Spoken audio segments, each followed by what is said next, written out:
Hi everyone, today recipe వచ్చేసి కొత్తిమీర టమాటా పచ్చడి అండి. ఎలా ప్రిపేర్ చేసుకోవాలో చూద్దామా. ఫ్రెష్గా తీసుకున్నటువంటి కొత్తిమీర, అలాగే కట్ చేసుకున్న టమాటా ముక్కలండి, చూసారు కదా. నెక్స్ట్ వచ్చేసి పల్లీలు, పచ్చిమిర్చి, కొద్దిగా చింతపండు, చూసారు కదండి. తర్వాత ప్యాన్ పెట్టుకొని కొద్దిగా ఆయిల్ వేసుకోవాలండి. కొద్దిగా ఆయిల్ హీట్ అయ్యాక మనం చూపించిన పల్లీలు వేసుకోవాలి. ఇందులో వేసి బాగా ఫ్రై చేసుకోవాలండి.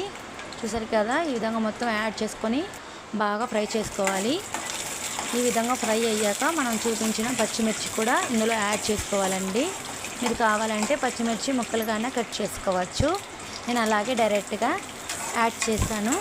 ఈ విధంగా ఫ్రై అయ్యాక ఒక ప్లేట్లోకి తీసుకోవాలి.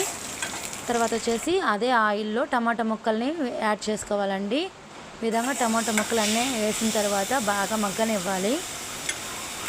ఈ విధంగా మగ్గనిచ్చిన తర్వాత మనం చూపించిన కొత్తిమీర ఏదైతే ఉందో అది కూడా ఇందులో యాడ్ చేసుకోవాలి. రెండు మిక్స్ చేసి బాగా మగ్గనివ్వాలండి. ఒక 2-3 మినిట్స్లో మగ్గిపోతుంది.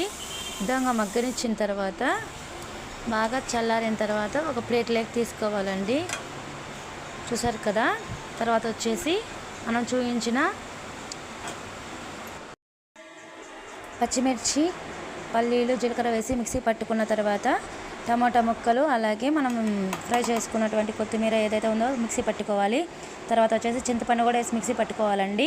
తర్వాత పోపు దినుసులు, పచ్చెనగపప్పు, కరివేపాకు, ఎండుమిర్చి, ఆవాలు, వెల్లుల్లి, జీలకర్ర, సన్నగా తరిగి పెట్టుకున్నటువంటి ఆనియన్స్, చూసారు కదండి. ఇవి మనకు పోపు దినుసులు వేసుకొని ఆవాలు, జీలకర్ర వేసి బాగా ఫ్రై చేసుకోవాలండి. తర్వాత వచ్చేసి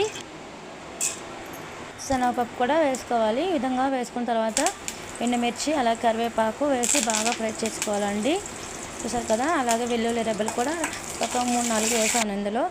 తర్వాత వచ్చేసి సన్నగా తరిగి పెట్టుకున్న ఆనియన్స్ కూడా వేసి బాగా ఫ్రై చేసుకోవాలండి. మరి ఎక్కువ చేయకండి. ఈ విధంగా ఫ్రై చేసుకొని మనం తింటే పంటికి తగిలేలాగా ఫ్రై చేసుకోవాలి. మనం మిక్సీ పట్టుకున్న మిశ్రమాన్ని అంతటిని ఇందులో వేసుకోవాలండి. తర్వాత సాల్ట్ కూడా యాడ్ చేసుకోవాలి. కావాలంటే మీరు మిక్సీ పట్టుకున్నప్పుడైనా సాల్ట్ యాడ్ చేసుకోవచ్చండి. నేనైతే ఈ విధంగా యాడ్ చేస్తున్నాను. సరిపోకపోతే మళ్ళీ అయినా యాడ్ చేసుకోవచ్చు. రైస్కి, దోశకి, ఇడ్లీకి మంచి కాంబినేషన్ అండి. మీకు నచ్చినట్లయితే లైక్, షేర్, సబ్స్క్రైబ్.